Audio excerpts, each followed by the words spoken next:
Mari kita berdoa. Haleluya.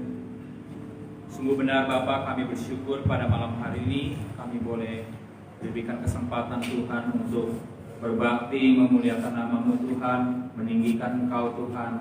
Karena Engkau adalah Allah yang luar biasa, Allah yang hidup, Allah yang memberkati setiap kami Tuhan.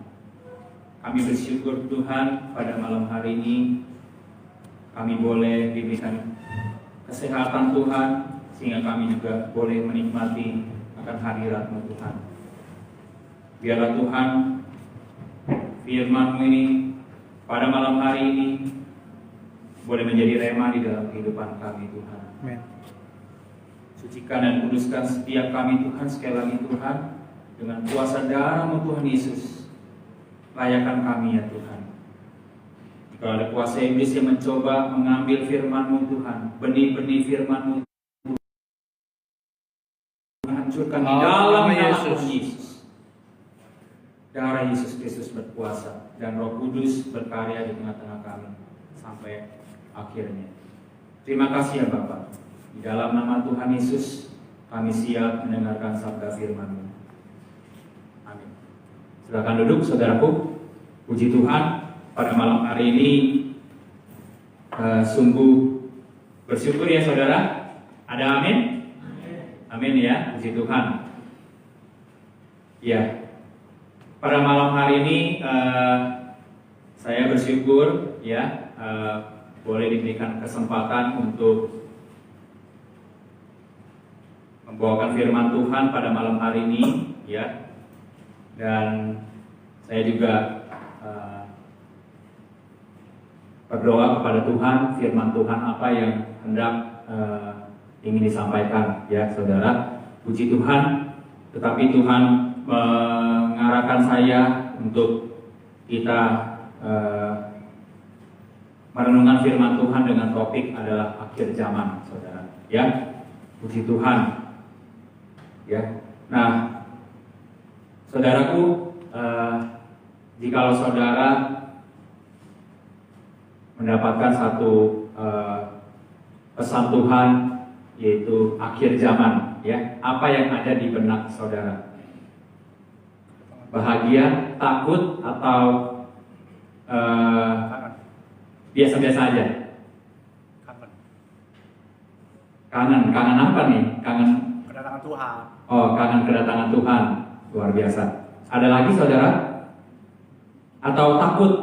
Wah, saya kayaknya gelisah nih kok, ya gelisah nih. Saya bisa keangkat gak ya, gitu ya. Berbicara akhir zaman, ya tidak terlepas dengan yang namanya kedatangan Tuhan, ya. Puji Tuhan, saudara. Harusnya kita bersyukur ya, saudara ya. Dari firman Tuhan di Alkitab kita, ya. Akhir zaman sudah tertulis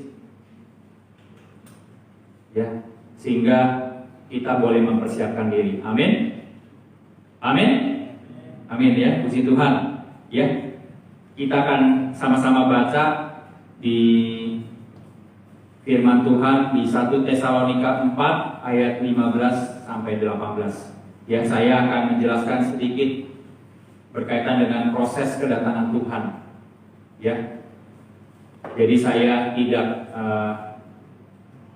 memprediksi, saudara. Saya bukan orang pintar, orang yang ahli. Ya, kalau kata Tuhan apa?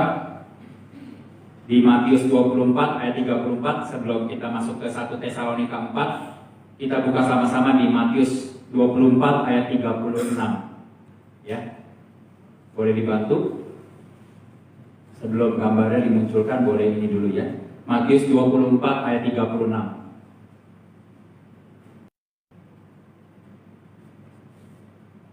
Matius 24 ayat 36. Ya. Puji Tuhan ya. Saya akan bacakan ya saudara. Tetapi tentang hari dan saat itu tidak seorang pun yang tahu. Malaikat-malaikat di sorga tidak, dan anak pun tidak. Ya, anaknya ini adalah Yesus sendiri, ya. hanya Bapa sendiri yang tahu, ya. Jadi mungkin saudaraku sering mendapatkan video cuplikan-cuplikan, ya, bagaimana seseorang, ya, memprediksi kedatangan Tuhan, ya. Kalau di firman Tuhan gimana saudara? Bertentangan, ya, berlainan, ya. Nah, firman Tuhan jelas sekali, ya. Matius 24 ayat 36 ini adalah salah satu yang kita bisa pegang, saudara, ya. Salah satu janji firman Tuhan adalah apa? Tentang hari kedatangannya, ya. Tidak ada seorang pun yang tahu, ya.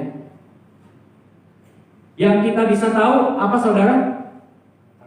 Tanda-tandanya, ya. Tanda kedatangan Tuhan. Ya, gempa bumi, ya, intensitasnya semakin lebih banyak, ya, lebih sering, ya.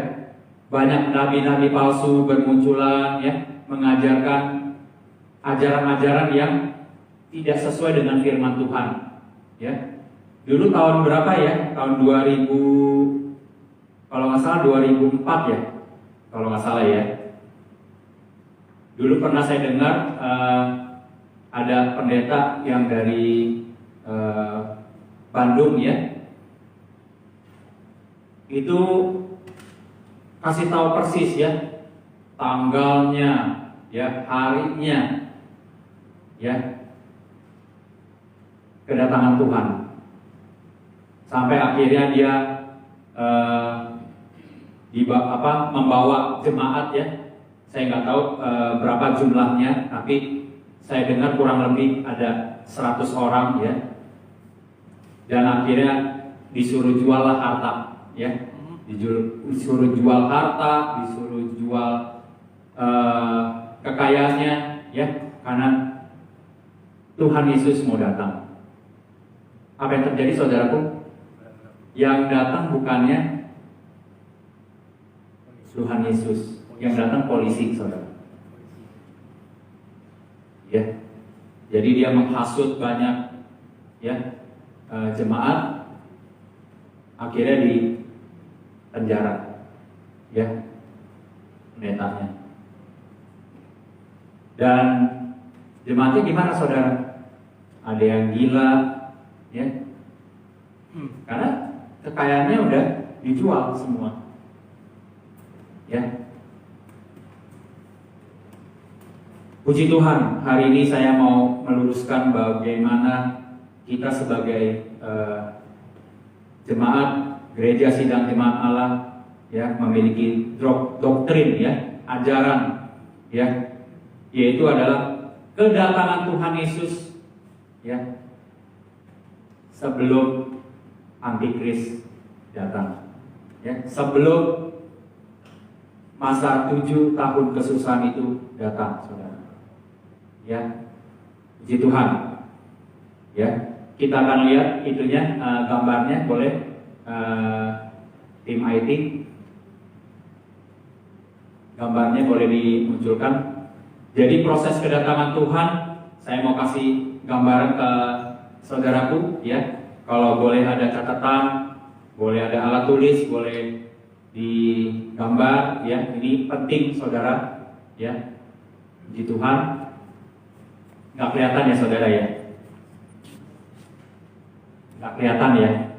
Nggak apa-apa, ya, tapi saya kasih gambaran kepada teman-teman semua, saudara-saudara semua di sini, ya. Kita buka di 1 Tesalonika 4 ayat 15 sampai 18.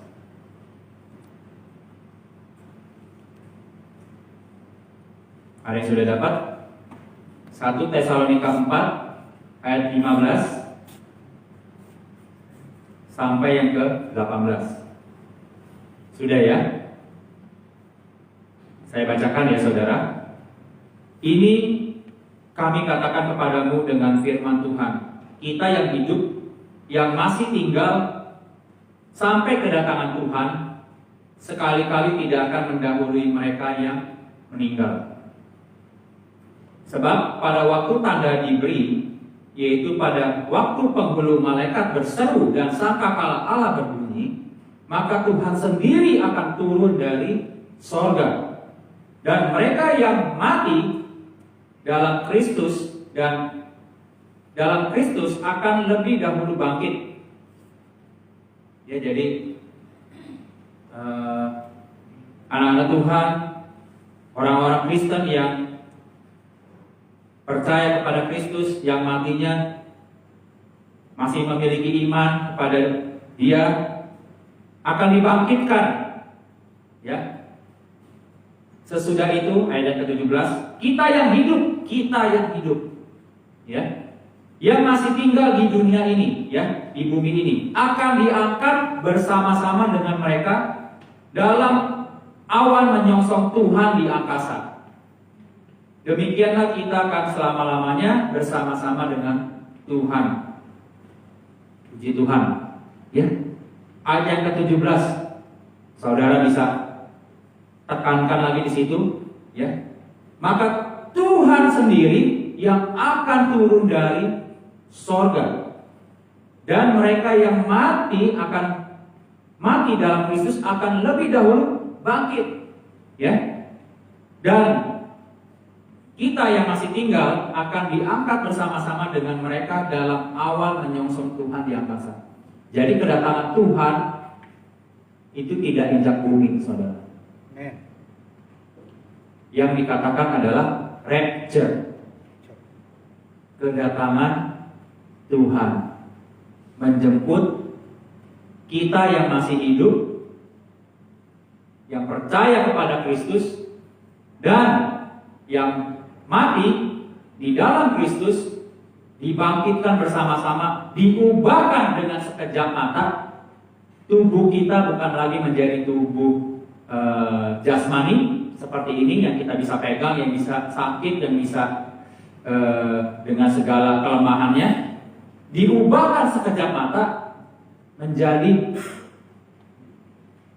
roh kemuliaan yang luar biasa. Ya. Nah, jadi di sini proses kedatangan Tuhan di akhir zaman ini, ya, yang kita sedang tunggu-tunggu. Kita tidak tahu kapan waktunya, ya. Seperti itu, saudara. Ya.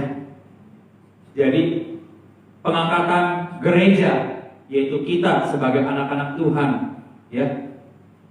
Yang pertama adalah Tuhan datang dengan sorak-sorai. Ya, tadi di ayat yang ke-16, ya, malaikat berseru dan sangkakala Allah berbunyi, ya, bersorak-sorai, ya. Dan yang kedua adalah orang yang mati di dalam Kristus akan dibangkitkan. Yang ketiga adalah orang-orang yang percaya yang masih hidup akan diubahkan dengan tubuh kemuliaan yang luar biasa. Ya. Nah, itulah pengangkatan gereja Tuhan. Ya. Rapture. Ya. Seringkali kita juga sering menonton itu, ya. Ada satu video, ya, bagaimana proses pengangkatan gereja, ya, anak-anak Tuhan, ya. Nah, kita kembali lagi di gambar tersebut, ya. Jadi kita sinkronkan, ya, kita bisa lihat di 1 Korintus 15. 1 Korintus 15 ayat yang ke-50 sampai 53. Ya, saya bacakan, ya, saudara. Saudara simak saja, saudara. Ayat yang ke-50. Saudara-saudara, inilah yang hendak kukatakan kepadamu, yaitu bahwa daging dan darah tidak mendapat bagian dalam kerajaan Allah, dan bahwa yang binasa tidak mendapat bagian dalam apa yang tidak binasa. Sesungguhnya aku menyatakan kepadamu suatu rahasia, kita tidak akan mati semuanya, tetapi kita semuanya akan diubah dalam sekejap mata, pada waktu bunyi nafiri yang terakhir. Sebab nafiri akan berbunyi dan orang-orang mati akan dibangkitkan dalam keadaan yang tidak dapat binasa. Dan kita semua akan diubahkan. Ayat yang ke-53. Karena yang dapat binasa ini harus mengenakan yang tidak dapat binasa. Dan yang dapat mati ini harus mengenakan yang tidak dapat mati. Artinya apa saudara? Dari ayat ini kita bisa membacanya bahwa kita diubahkan dengan sekejap mata. Jadi tadi 1 Tesalonika 4 dengan 1 Korintus 15 sinkron ya saudara ya. Bahwa kita diubahkan dengan sekejap mata. Ya, luar biasa ya. Mungkin sepersekian detik ya saudara ya. Dan setelah pengangkatan gereja, rapture, apa yang terjadi, saudara? Nah itu ya, kalau kita lihat, bisa nggak diperbesar ini? Zoom, di zoom in, diperbesar. Harusnya bisa ya? Bisa?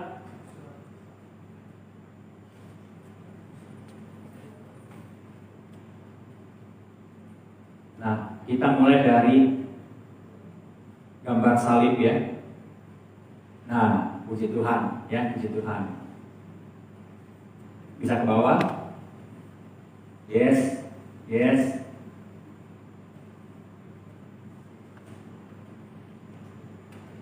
Ya, lagi. Oke, ya cukup seperti itu dulu aja ya. Jadi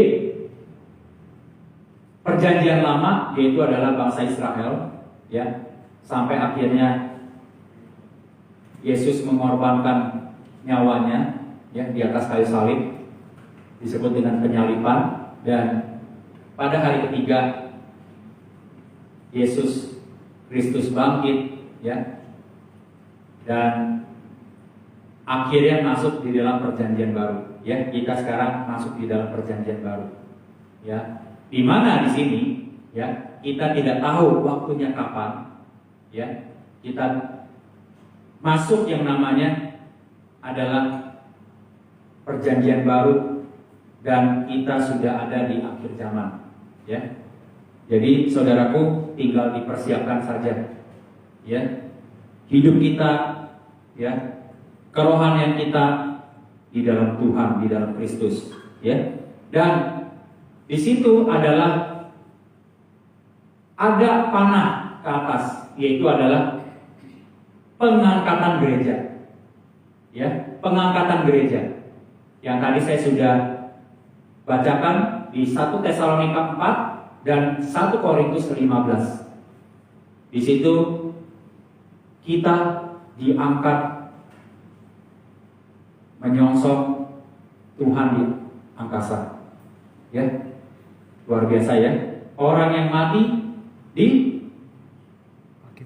dibangkitkan ya, dan dengan sekejap mata ke awan-awan bertemu dengan Tuhan ya. Nah, setelah itu apa saudara? Nah, boleh digeser sedikit. Apa yang terjadi setelah pengangkatan gereja atau kedatangan Tuhan di awan-awan? Ke sebelah kanan maksudnya. Oke, lanjut. Oke, boleh dinaikkan.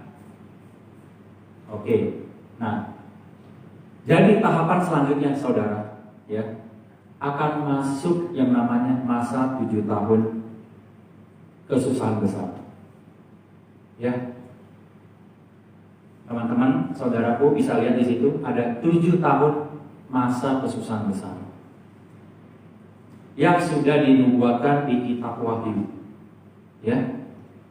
Ada 7 materai, ada 7 cawan murka Allah ya, ada 7 sangka kalah ya.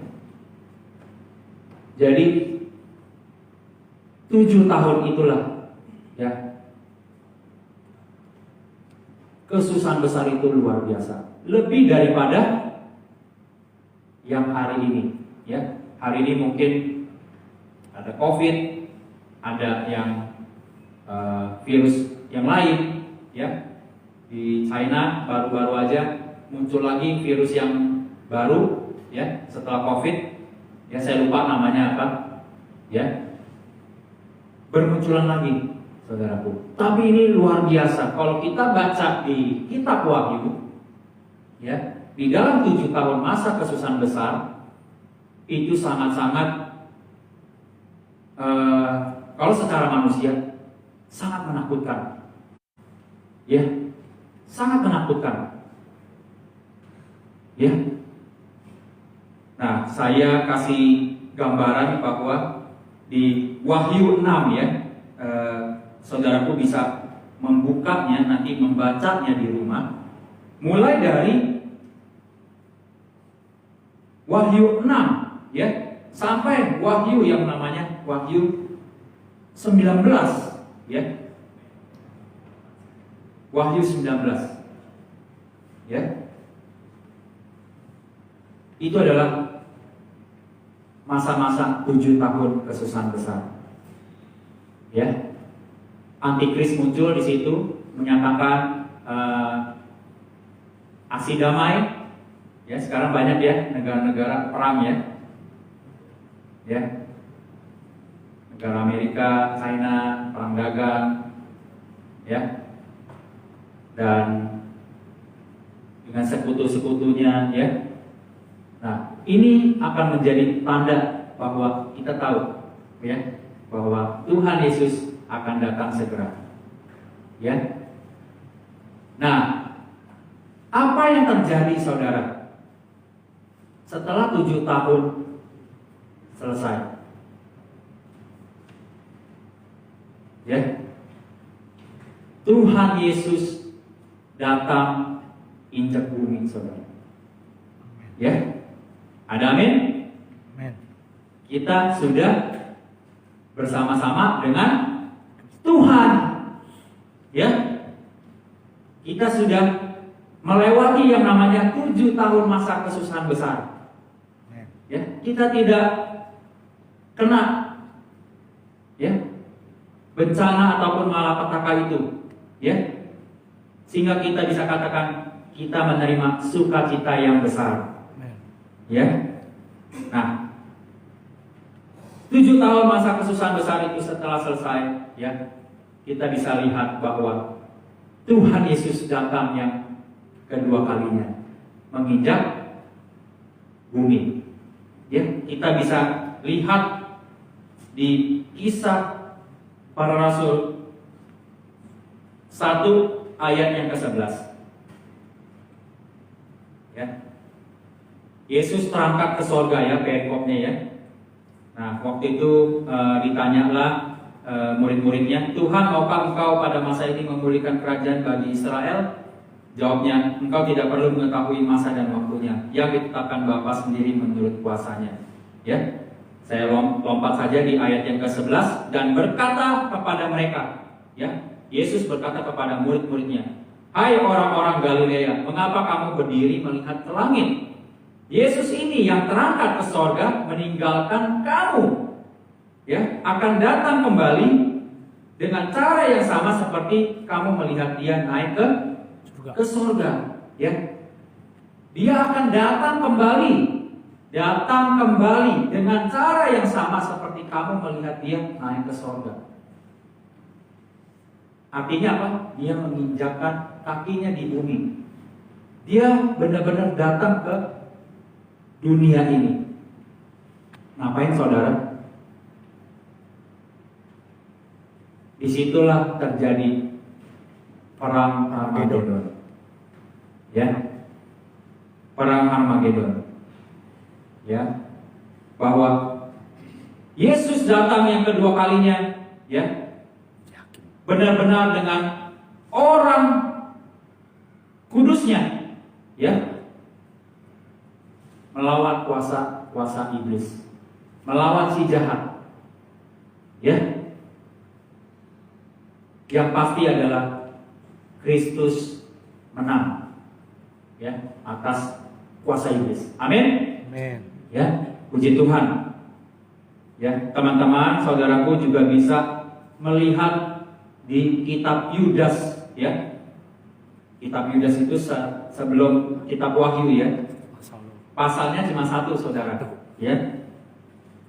Ayat yang ke-14 dan 15. Juga tentang mereka Henok, keturunan ke-7 dari Adam telah bernubuat, katanya, sesungguhnya Tuhan datang dengan beribu-ribu orang kudusnya, ya, hendak menghakimi semua orang dan menjatuhkan hukuman atas orang-orang fasik karena semua perbuatan fasik yang mereka lakukan dan karena semua kata-kata nista yang diucapkan orang-orang berdosa yang fasik itu terhadap Tuhan. Ya, jadi di firman Tuhan sudah jelas sekali katakan bahwa sesungguhnya Tuhan datang dengan beribu-ribu orang kudusnya. Ya, puji Tuhan, saudara. Ya, di sini kita boleh belajar, saudara. Ya, kedatangan Tuhan yang kita tunggu-tunggu, saudara. Kita tidak tahu kapan terjadi. Ya, sudahkah kita siap sedia untuk kedatangan Tuhan? Kita kembali ke gambar yang tadi sudah ditampilkan. Bisa digeser lagi.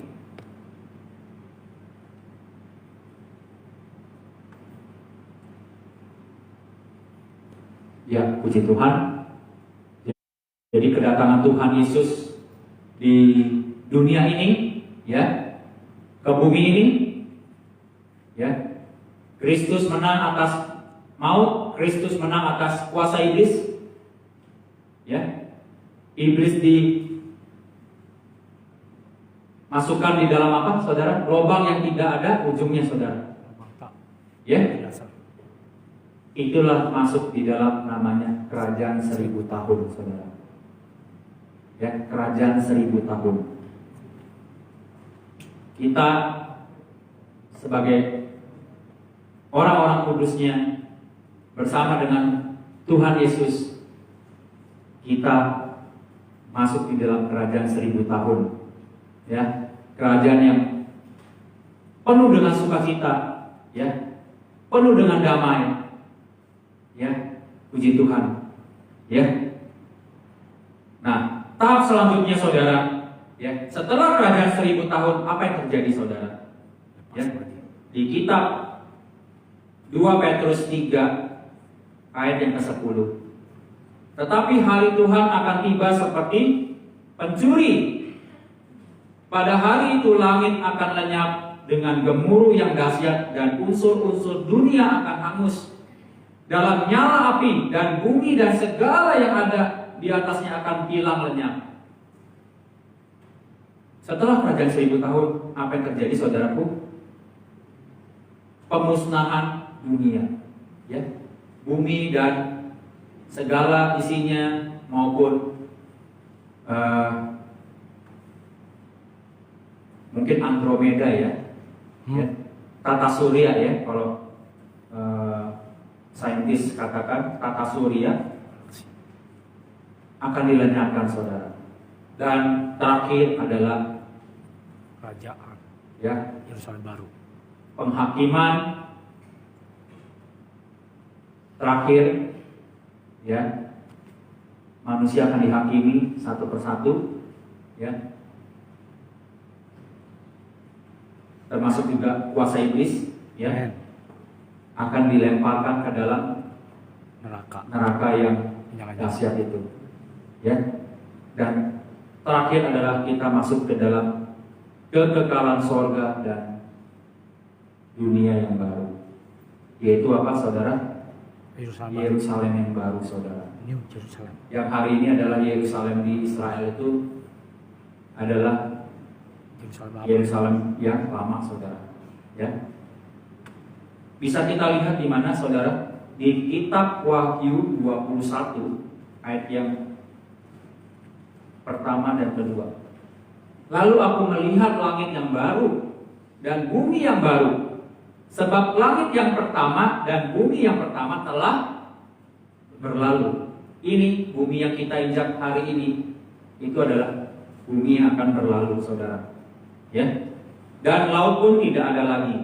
Dan aku melihat kota yang kudus, Yerusalem yang baru, turun dari sorga dari Allah, yang berhias bagaikan pengantin perempuan yang berdandan untuk suaminya. Wow, amazing ya saudara.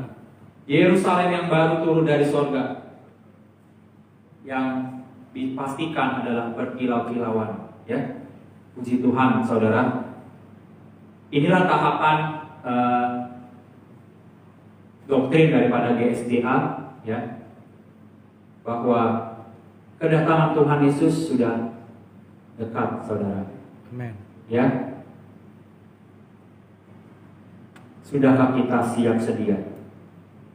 Ya, apakah kita masih main-main di dalam hidup kita, saudara? Ya, banyak sekali ya dunia saat ini menawarkan hal-hal yang instan, hal-hal yang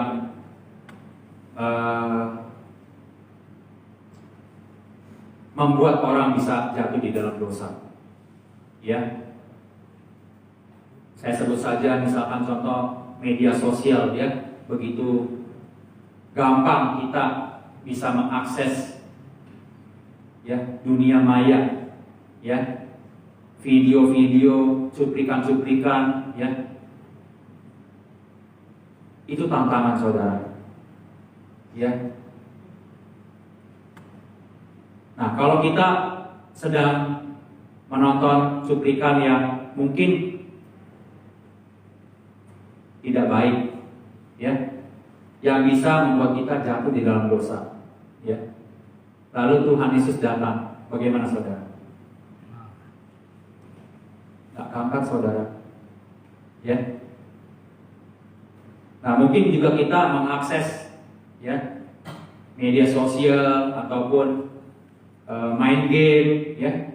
Sekarang juga main game luar biasa saudara, ya, didesain sedemikian rupa, ya. Ada unsur-unsur yang ke arah-arah yang negatif, ya, kebrutalan, ya, ataupun ke arah yang membuat kita bisa jadi ada nafsu saudara, ya. Hati-hati saudara, itu adalah perangkap iblis, ya, perangkap iblis, ya, yang membuat kita bisa apa?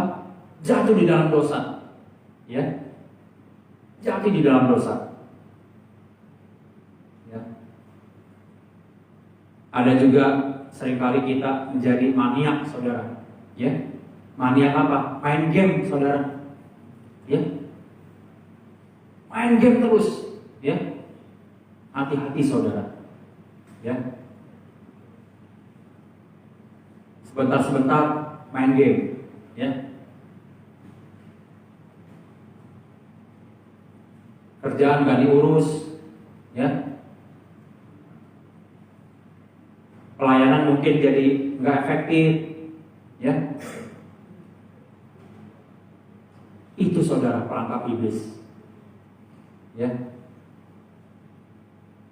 Ada lagi siaran televisi yang begitu menggoda kita, ya.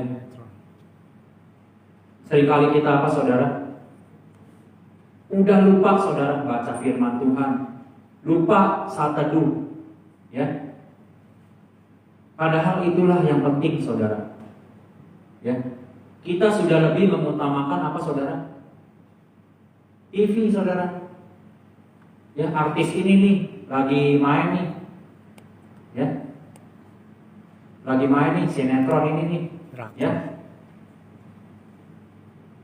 Hati-hati saudara, itu juga menjadi perangkap iblis, ya. Gampangnya saudara, kalau saudara menjauh atau mendekat kepada Tuhan, gampang. Saudara bisa merasakan sendiri, ya. Saudara dekat atau jauh hubungan saudara dengan Tuhan sangat-sangat gampang. Dengan apa saudara? Indikatornya apa? Saudara lebih banyak mana aktivitasnya? Ya, lebih banyak mana dengan Tuhan atau lebih banyak ke hal-hal yang tadi? Berapa banyak kita semua pegang handphone, ya, mengakses tadi media sosial yang tidak benar, ya? Berapa banyak? Coba saudara bisa hitung.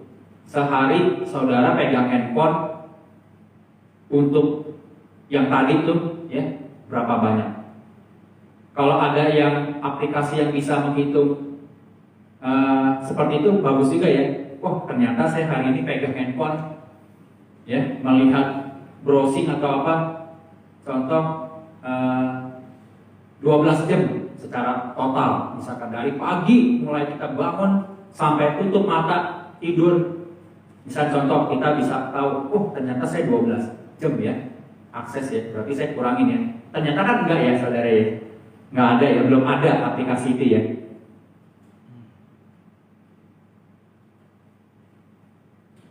Nah, itu dia saudara, ya, itu dia yang membuat kita apa? Bisa jatuh di dalam dosa, bisa jauh hubungan kita dengan Tuhan. Ya. Ke gereja cuma 2 jam. Ya, udah gitu mau dapatin yang gede istilahnya apa? Mau naik jabatan, mau naik dipromosikan, ya. Tapi gereja cuma 2 jam. Ya. Setiap pagi jarang untuk saat teduh. Bolong-bolong gimana saudara? Ya, saya juga belajar saudara. Ya, saya bukan orang yang perfect saudara. Saya bukan orang yang sempurna. Karena manusia satupun tidak ada yang sempurna saudara. Amin. Rasul Paulus katakan apa? Tidak ada satupun yang sempurna. Semua orang punya dosanya masing-masing. Tetapi firman Tuhan katakan apa? Hendaklah saudara dan saya kudus, sebab Bapa kudus adanya. Amin. Ya, jadi kita memperkecil, mengurangi, ya, mengurangi saudara, ya, mengurangi kita untuk tidak berbuat dosa, ya. Walaupun bisa dikatakan apa? Itu tantangan buat kita, saudara. Ya. Mari saudara. Ya. Saya nggak bisa memonitor saudara satu persatu. Tapi luar biasa. Tuhan bisa memonitor kita satu persatu. Ya. Saudara lakukan apa? Tuhan catat. Ya. Dan saya percaya ya, setiap kita punya malaikat masing-masing. Ada amin. Amin ya. Yang menjaga kita, betul? Amin. Puji Tuhan. Ya. Jadi saudara, ya, pada malam hari ini ya, saya cuma mau memberikan reminder kembali ya, bagaimana Tuhan sudah dekat. Ya. Bagaimana dengan kita? Ya, bagaimana dengan hidup kita? Apakah kita masih main-main dengan hidup kita? Apakah kita sudah lebih dekat sama Tuhan? Jawabannya ada di diri kita masing-masing. Ya. Jadi saudara yang udah jarang-jarang saat teduh, kembali lagi saudara. Ya. Yang jarang berdoa, ya, lebih rajin lagi. Ya, yang jarang baca firman Tuhan, baca saudara. Ya, itulah yang menguatkan kita. Ya. Sehingga kalau ada badai menerpa, masalah menerpa di dalam kehidupan kita masih kuat. Kita masih kuat berdiri, teguh. Iman kita tidak goyah. Ya. Jangan sampai kita menjual Tuhan. Ya, saya sering kali ya katakan seperti itu ya. Jangan sekali-sekali kita menjual Tuhan. Apapun yang kita hadapi ini, ya, jangan sekali-sekali menjual Tuhan kita. Ya, mungkin di luar sana, ya, banyak ya yang seperti itu ya. Karena gara-gara, saya mau menikah sama orang yang beken, orang yang kaya, yang 7 keturunan tuh nggak bakal habis hartanya. Dia jual Tuhannya, dia jual Tuhan Yesus, ya, demi untuk hidup enak, demi untuk hidup kaya. Hati-hati saudara, ya. Jadi saya cuma mau kasih rema pada malam hari ini, ya, biar kita boleh terus maju di dalam Tuhan, setia terus di dalam Tuhan, ya. Apapun yang terjadi, ya, andalkan Tuhan. Amin. Amin. Andalkan Tuhan dan lebih dekat kepada Tuhan. Haleluya. Ya, puji Tuhan ya. Kita akan berdoa. Haleluya. Sungguh benar Bapak, kami bersyukur pada malam hari ini kami boleh diingatkan kembali Bapak untuk kedatangan Engkau Tuhan yang kedua kalinya Tuhan. Tolong kepada kami Tuhan, dan hamba-Mu ini juga Tuhan, sucikan dan kuduskan kami Tuhan. Setiap panca indera kami Tuhan. Pada malam hari ini Tuhan, kami mau dibebaskan Tuhan dari semua kutuk, semua ikatan kuasa iblis, semua ikatan media sosial yang tidak berkenan Tuhan, semua ikatan games yang mengikat kami semua Tuhan, kami patahkan di dalam nama Tuhan Yesus. Dalam nama Tuhan Yesus, kami percaya Tuhan, hidup kami Tuhan boleh menjadi berubah dan boleh menjadi berkat Tuhan bagi banyak orang Tuhan, melalui kesaksian kami, melalui kesaksian saudara-saudari kami Tuhan. Terima kasih Tuhan, pakai setiap kami, pribadi lepas pribadi kami, sehingga kami Tuhan boleh sama-sama terangkat ke sorga saat Engkau datang yang kedua kalinya. Yes. Haleluya. Terima kasih ya Bapak, hamba-Mu sudah selesai untuk firman-Mu ini. Biarlah remanya boleh menjadi rema terus di dalam kehidupan kami sampai Engkau datang yang kedua kalinya. Di dalam nama Tuhan Yesus kami sudah berdoa. Amin.